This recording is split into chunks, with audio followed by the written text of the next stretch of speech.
नमस्कार, मी गौरी सूर्यवंशी. एस मराठीमध्ये आपलं स्वागत. वळूया आजच्या बातमीकडे.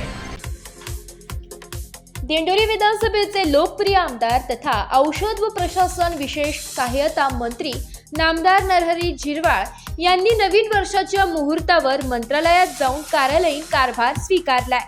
यावेळी त्यांनी दालनातील देवालयात क्रांतीवीर बिरसा मुंडा, राघोजी भांगरे यांच्या प्रतिमांना अभिवादन केलंय. तसेच छत्रपती शिवाजी महाराज, महात्मा ज्योतिराव फुले, सावित्रीबाई फुले आणि डॉक्टर बाबासाहेब आंबेडकर यांच्या प्रतिमांना श्री झिरवाळ यांनी पुष्पहार अर्पण करून अभिवादन केलंय.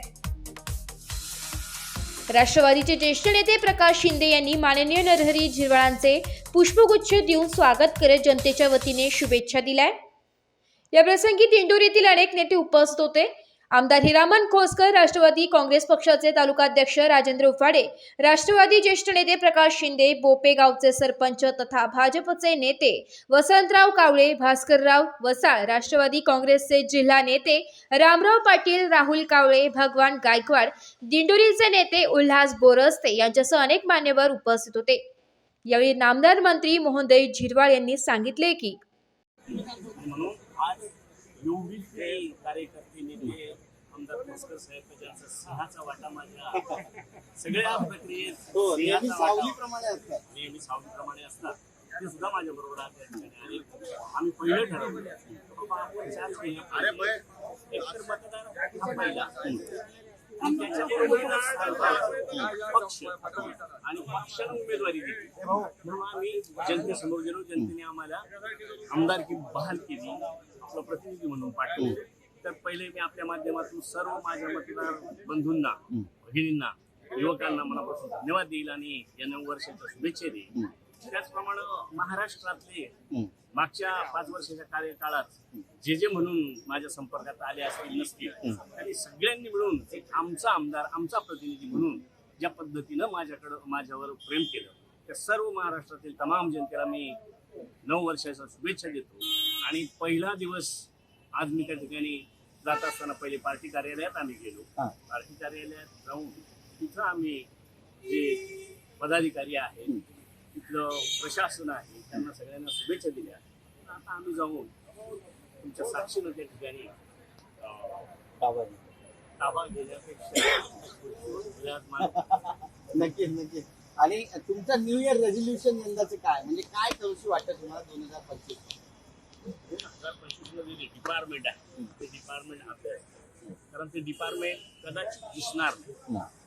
रोड, इमारती, पाणी हे सगळं काही दिसतं, पण ते जे दिसतं ते कोणासाठी, त्याच्यासाठी मला काम करायला संधी मिळाली.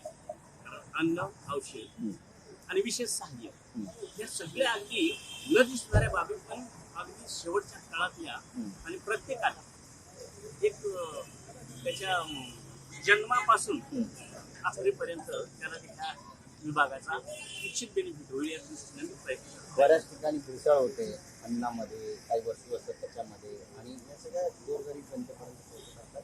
त्यांची एक प्रकारची फसवणूक आहे. नरहरी झिरवाळच्या याच्यावरती कडक ऍक्शन घेणार. कडक ऍक्शन घेणार. मी बरेच वेळा सांगत असतो कडक ऍक्शन कायद्याने घेतली जाते, पण कायदा पळवा दोन्ही गोष्टी जरी आहेत असं म्हणतात तर मी प्रबोधन करून बाबा आपण सगळेजण आता त्याच्यात गरीबच भेसळमध्ये जातो असं नाही. मोठा माणूस सुद्धा भेसळमध्ये जातो. तो कधीतरी विचार करत असेल, कधीतरी आपलं निर्भीड घेण्याचा प्रयत्न करत असेल, पण एक ना एक दिवस कुठं ना कुठं त्याला त्या भेसळीत जावंच लागतं. म्हणून विचारांची भेसळ कशी स्वच्छ होईल त्या दृष्टीने प्रयत्न. बरं, नवीन वर्ष आहे त्यामुळे तुमचे जे विरोधक आहेत कायम तुमच्यावर टीका करत असतात, आणि त्यांना काही शुभेच्छा नरहरी झिरवाळ यांच्या स्टाईलमध्ये किंवा त्यांच्या शैलीमध्ये? मला आतापर्यंत विरोधकच नाही. जे काही 8-15 दिवसाचा कार्यकाळ असतो राजकारणाचा त्याला मी विरोधक म्हणत नाही, त्याला स्पर्धक म्हणतो.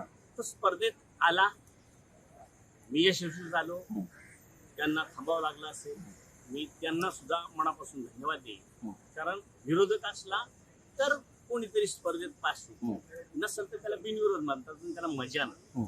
तर स्पर्धा करताना सुद्धा त्यांची कपॅसिटी माझ्याच एवढी होती म्हणून त्यांनी हा प्रयत्न केला. पण मी नेहमी म्हणत असतो त्यांना सुद्धा सांगतो आपल्या माध्यमातून, यश अंतिम नसतं, अपयश घातक नसतं. हे 2 खेळ आहेत, या 2 खेळांची मजा लुटायला धैर्य लागतं तुम्ही धैर्याने समाजासाठी लढत राहा. आपण हातात हात घालून आणि त्या ठिकाणी काम करू, कारण तुमचाही उद्देश समाजसेवा, समाजाचं हित, माझंही तेच आहे आणि तुमचंही तेच होतं. तर दोघं मिळून आता काम करू, म्हणून त्यांना मी शुभेच्छा. दोन शेवटचे मराठी न्यूज साठी प्रतिनिधी नारायण राजगुरू, वलखेड. अशाच नवीन ताज्या घडामोडी जाणून घेण्यासाठी आमच्या एस मराठी न्यूज चॅनलला लाईक करा, शेअर करा, सबस्क्राईब करा आणि बेल आयकॉनला क्लिक करायला विसरू नका.